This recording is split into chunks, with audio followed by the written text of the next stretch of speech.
Have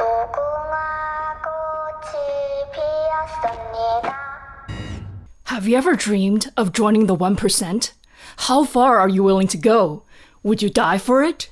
Kill for it? These are the questions asked by the Korean Netflix drama Squid Game, which has been all the rage around the world. If you've somehow not heard of it, it's a show about a bunch of poor, desperate people who enter a competition to play children's games to the death in hopes of winning a prize of 45.6 billion won, equivalent to 38 million USD. And this video is happening because I cannot stop thinking about the show. But be warned that I'm about to go into spoilers without reservations, so please watch the show before watching this video.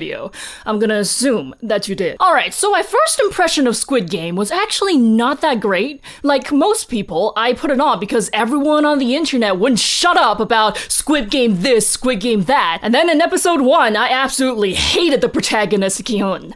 It took me a lot to sit through his nonsense. Then I only pushed through it further episodes because I wanted to see what the fuss was about. And also because of the plot. Now I'm glad I continued because I later realized gi-hun's characterization in episode 1 is actually brilliant writing when taken in context of the whole show.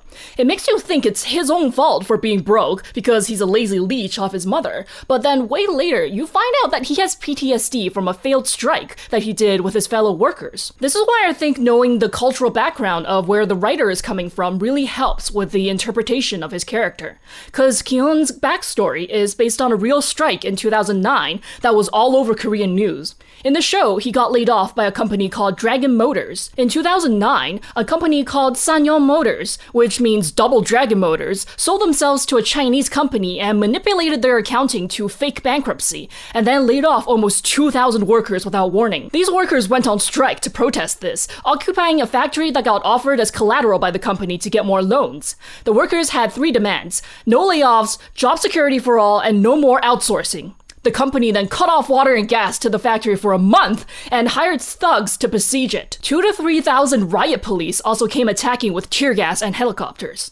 The workers fought back with makeshift slingshots and Molotov cocktails. This was a violent battle over job security, and the occupation lasted for 77 days before ending in failure. The final agreement that they reached only got half the workers' severance pay with their layoffs, while the other half were furloughed, though of course the majority were not hired back. Everyone who partook in the strike couldn't get another job in their field because they were seen as militant labor activists. What's more, the company and the police sued the workers in civil courts, ordering them to pay enormous fines with large interests. The wages and assets of these workers were often seized by the courts and given to the company. Over 30 of these laid-off workers eventually took their own lives from the financial stress. To a Korean audience, I think it would have been obvious from episode 1 that gi-hun was a reference to one of these workers. And if you take this backstory into account, you would realize it's truly not his fault that his life ended up the way it did. He was playing by the rules of society and worked tirelessly at a job for years, as those real-life workers did, and yet he was laid off without warning because of the shady maneuverings of higher-ups. That brings me to the sponsor of this video. Just kidding, I'm not gonna do a sponsored segment in a video about capitalism. We're not going that meta. To me, the most unnerving thing about Squid Game is the thought of how many people we each personally know who would risk their lives to join a competition like this. The concept seems so far-fetched and dystopian, and yet it's not. If the games were hosted in real life, I honestly think people would fight to join. We're already living in a dystopia, okay? Which Squid Game does a really good job at making you realize. I actually didn't buy into its concept at first. I was like, seriously? Another game to the death? I'm personally not a huge fan of this genre, but the way Squid Game did it made me look at it in a new light. The decision to let the players go home in episode 2? Absolutely brilliant. This narrative decision is why I now rank Squid Game higher than Battle Royale or The Hunger Games. It hits so much harder to see most of the players make the choice to join the games again because their lives outside were just that horrible. It adds to the despair and tragedy of the show because escape is straight up not an option. The players have no realistic choice but to keep playing by the game's cruel rules and hope for the best. This makes you understand the twisted logic on the host's part as well, how they could organize something like this without feeling guilty. From the host's perspective, the games are an act of mercy. They are giving these people, who they see as the scum of the earth, a gracious chance to join them in the 1%. They didn't force anybody to come back. The players all give their consent by continuing each round. After the first game, the players know full well that failing means death, so the hosts can brush off the cruelty as, oh well, they chose this for themselves, and they weren't good enough to survive. Now, Isn't this basically how rich people see poor people in a capitalist system? People who deserve their suffering because they didn't work hard enough or smart enough? The show wasn't subtle about the capitalism allegory, okay? And what's extra cruel about the Squid Games is that they're full of the hosts taunting the players. I mean, there's the inherent humiliation and infantilization of making the players play children's games, but the hosts also hid hints about what the games would be on the walls, which the players didn't see at first because there were too many beds, and then they were too caught up trying to stay alive to pay attention. I'm sure the VIPs were giggling about it the whole time. And some of the games, I suspect, had an alternate win condition that the players didn't think of. In the marble game, the rules just said you had to get all your partner's marbles. So would it have worked if two players just swapped their marbles around? And during the glass bridge, they could have passed their shoes to the first person in line, who could have thrown those really hard to see which glass would crack. I don't know, probably the host would have made some other BS happen to ensure that only one person would win in the end, but the point is that they left all these hints so they could feel like it was the players' fault for not figuring it out. There are a lot of these unsubtle critiques of capitalist culture in Squid Game. Most significantly, the way capitalism warps consent. Coerced consent is not true consent. If the other choice is suffering, that's not a real choice. The hosts claim they were giving players the freedom to choose, just as capitalism claims we all have the freedom to choose what we do with our lives, but they continuously withheld information from the players to nudge them into falling into the traps of the games. Like, they didn't even specify in the beginning that only one person can end up taking all the cash and going home, so some people thought that they could probably win as a team. Like, I'm pretty sure that's why the husband and wife duo came. They literally didn't know that only one could win. They told the players to choose a shape without telling them that they would have to pick it out cleanly, and then they told them to choose a number without telling them it would be the order they go in on the glass bridge. What this does is turning the players' emotions inward, either blaming themselves for picking wrong or congratulating themselves for picking right. It diverts their attention from the truth that it's the hosts who are to blame for creating this system and these rules in order to exploit people for entertainment. Squid Game creates the illusion of personal responsibility for one's fate, when in reality, the outcomes are mostly based on blind luck. The final three only became the final three because they happened to pick the last three numbers of the bridge game. Gi-hun didn't win the games in the end because he was smarter or stronger than everyone else. It was just sheer luck. Some people don't like this, but I think it was the whole point. Capitalism is ultimately a luck-based, nonsensical system that rewards the worst impulses of humanity and punishes our best, and yet it disguises itself as a fair competition. There's also a lot to be said about how the games turned the players against each other and made them forget who the true enemy should be. There were 456 players, and they theoretically could have banded together and overpowered the guards and divided the money amongst themselves, but the allure of possibly getting to be the one person who could take it all was just too strong for them individually. The show made Sang-woo out to be the main villain, and many viewers ended up thinking he is, but that's only because his actions were the ones the audience got to see up close. He's easy to blame because we're familiar with him, but ultimately the villains are the VIPs. This is just like in real life, when working class people get mad at other working class people for getting their minimum wage raised or whatever, when the people we should all be angry at are the billionaires at the top of the companies, pocketing it all. I'm not saying Sang-woo should be absolved of all blame, like that's far from it, but Squid Game definitely gave an interesting look in how the pressures of capitalism distort humanity itself. Is Sang-woo tricking Ali in the marble round really that different from Gi-hun tricking Il-nam? When Gi-hun lashes out at Sang-woo near the end, I think he wasn't just angry at Sang-woo, but also at himself for what he did in the games. I believe this is why Gi-hun tried to get Sang-woo to give up with him in the very last round, even though he had basically won the whole thing. A lot of people were mad at this, saying it made no sense with Gi-hun's character, but I thought it was very thematically appropriate.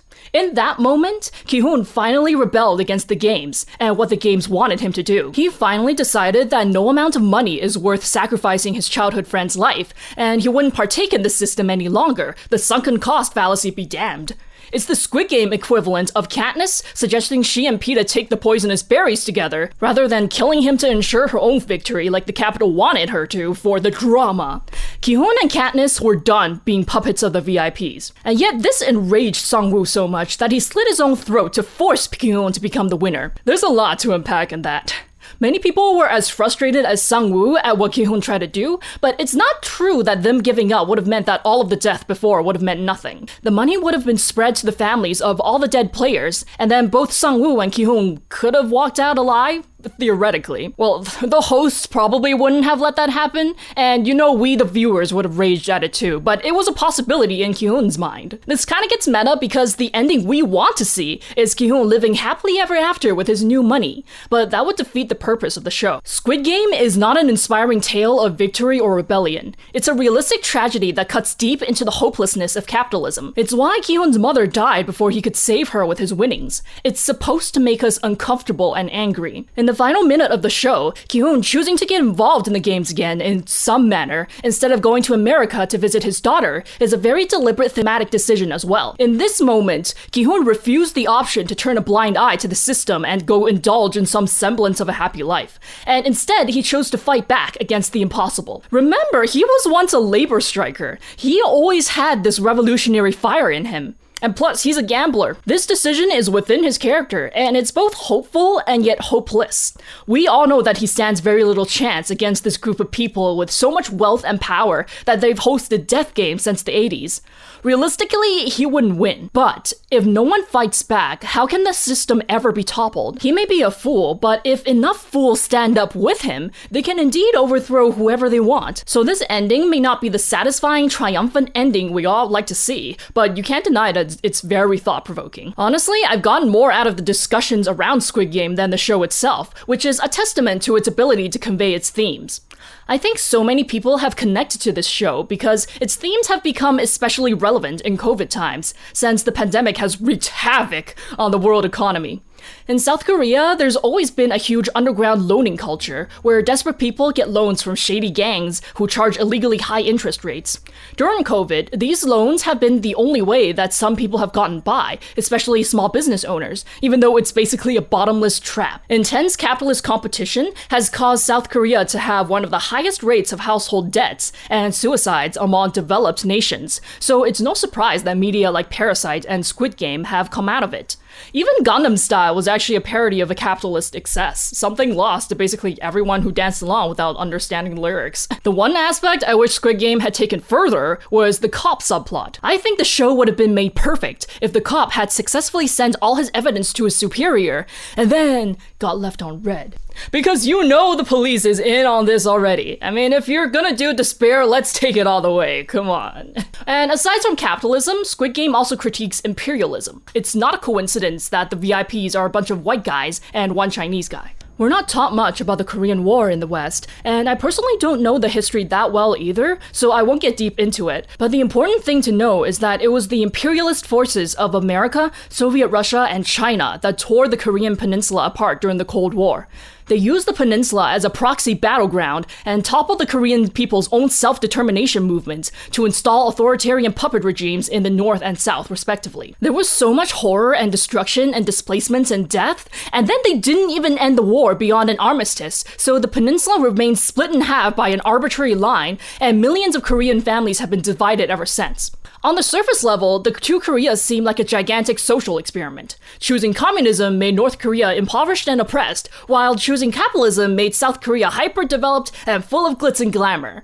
Or so pop culture wants us to believe. In reality, things are not that simple. North Korea is impoverished because basically all its cities and infrastructure were airbombed to oblivion by the US with more bombs than they dropped in the entire Pacific Theater in World War II, and then the country was subject to intense international embargoes. South Korea was able to develop economically very quickly because of Western support and seems like such a success story in favor of capitalism. But what they don't tell you is that the US military brutally suppressed the left-wing movements and workers' uprisings with many massacres of civilians, and they try to bury the truth of these massacres by claiming the civilians were North Korean agents. The details are still very murky because the relatives of those who had been killed were silenced by the US-backed regimes that controlled South Korea for the next few decades. The secret mass-killing nature of the Squid Games seems very likely inspired by this aspect of South Korean history, which cannot be separated from imperialism. There are still about 30,000 American troops stationed in South Korea, and South Korea still doesn't have full operational control of its own army. If the peninsula ever breaks into active war again, it's America who takes command of the South Korean military. Though this is set to change in like 2022. There are talks about this, but who knows. Basically, in my opinion, the VIPs represent these large economic powers that have hovered over South Korea and other smaller countries like it since the Cold War. I know we all hated the VIPs, but it made sense that they were childish and crude. After all, they're only in the positions they are because they were fortunate enough to be born into the life circumstances they were. South Korea is lauded as a shining example of capitalist success, and yet here is a South Korean-made show exposing all that's rotten under the shiny surface. Besides the fact that the director himself explicitly said that he was doing a critique of capitalism, there's a deliberate plot point of sae-byeok escaping to South Korea because she thought it would be better than the communist north. When gi-hun asked her if she still thinks that's true, she just stays silent. This silence speaks volumes, and it single-handedly disproves those people trying to claim Squid Game is actually a critique of communism because the players all have to wear the same clothes and eat rationed food. That's not what communism is, okay? Like, you eat rationed food and wear the same clothes in the military too, and nobody calls that communist. With Squid Game's extreme popularity, I hope we won't lose sight of the creator's extremely unsubtle political message and let it become like the Hunger Games level of a parody of itself with regards to marketing and merchandising. We have to keep in mind that this show is produced by Netflix, so it is a billion-dollar corporation selling working-class oppression back at us. Apparently, there are already Funko Pops of Squid Game characters. But at the same time, it's also true that Squid Game was created by Hwang Do-seok, who was in such financial trouble at one point that he had to sell his laptop to pay the bills. When none of us can escape from capitalism, we can only work within it to the best of our abilities. I'm so glad a show like this exists and blew up so much, because it started conversations about capitalism all over the world, which is the perfect timing because I truly believe that we are going through a revolutionary restructuring of labor right now. The media claims we're having an unprecedented labor shortage, but that's not true. There's no such thing as a labor shortage, only bosses unwilling to offer better jobs. The pandemic has made people see their jobs in a new light. We've realized which jobs are truly essential and which are expendable. We've realized which jobs we can straight up do at home instead of commuting to the office and dealing with office drama all day long. People have been pushed to their brinks, and we're not willing to put up with it anymore. On October 20th, just a few days before the making of this video, tens of thousands of South Korean workers took to the streets to protest for better wages, benefits, and working conditions, with some dressing in Squid Game guard uniforms, which worked to conceal their identities. Though these uniforms have also been used by the Indonesian government to decrease tension during civil service examinations. But bottom line is, people are waking up, and media like Squid Game and the conversations it fosters are going to be very important in the struggle against wealth inequality. So anyway, those are my thoughts about Squid Game and how it relates to capitalism in particular. Keep in mind though that I'm not Korean, so if you want more in-depth discussions of topics such as the societal problems in Korea and the effects of the Korean War, please look at sources written by actual Koreans. I'll leave some links to informative Twitter threads and articles in the description below. This video was made possible by my generous supporters on Ko-fi and Patreon, especially my Patreon Guardian Lions, Benji Sudolcan, Cooper Malamute, Curious Madcat, Darion, Do It Out of Spite, Ehryn, Jakob Persson, Jose Velazquez, Kakuga, Kytes Universe, Molly McAllister, Helf, and Robin Kyrisith Darmagsine. Thank you so much and see you next video.